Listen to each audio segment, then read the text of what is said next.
અંબાલાલ પટેલની મોટી આગાહી, ખેડૂતોને ચિંતા કરવાની જરૂર નથી, ગુજરાતમાં ફરી જામશે વરસાદી માહોલ।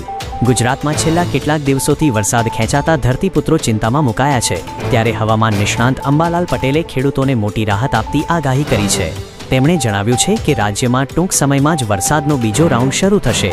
પેસિફિક મહાસાગરમાં સર્જાયેલા બાવી ટાઇફૂનની ગુજરાતના ચોમાસા પર કોઈ નકારાત્મક અસર નહીં થાય, તેથી ચિંતા કરવાની કોઈ જરૂર નથી।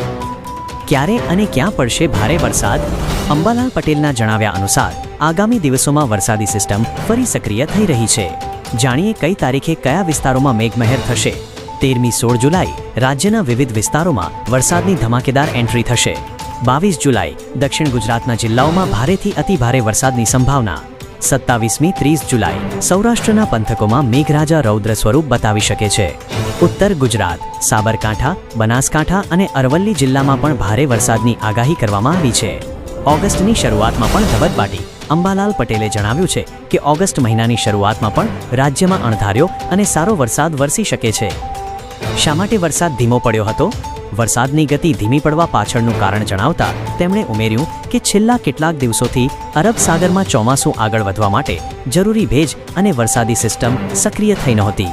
સમુદ્રમાં અનુકૂળ પરિસ્થિતિના અભાવે બ્રેક લાગી હતી, પરંતુ હવે 13-14 જુલાઈ દરમિયાન બંગાળની ખાડી સક્રિય થઈ રહી છે, જેના કારણે ગુજરાતમાં ચોમાસું ફરી જોર પકડશે।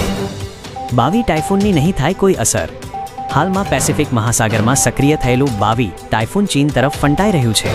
આથી ગુજરાત કે ભારતના ચોમાસા પર તેની કોઈ સીધી કે આડકતરી અસર જોવા નહીં મળે। હિન્દ મહાસાગરમાં સર્જાયેલી સાનુકૂળ સ્થિતિ અને ગ્રહોના નક્ષત્રોની ચાલ જોતા ઓગસ્ટ મહિનો પણ પાણી રહેશે।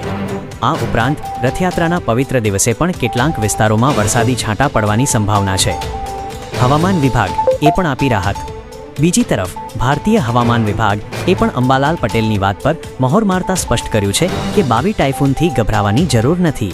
હવામાન વિભાગે આગામી 7 દિવસ દરમિયાન રાજ્યના જુદા જુદા ભાગોમાં હળવાથી મધ્યમ વરસાદની આગાહી કરી છે। ચોમાસાના આ બીજા રાઉન્ડની આગાહીથી ખેડૂતોમાં ખુશીનો માહોલ જોવા મળી રહ્યો છે અને વાવણી નિષ્ફળ જવાનો ડર દૂર થયો છે।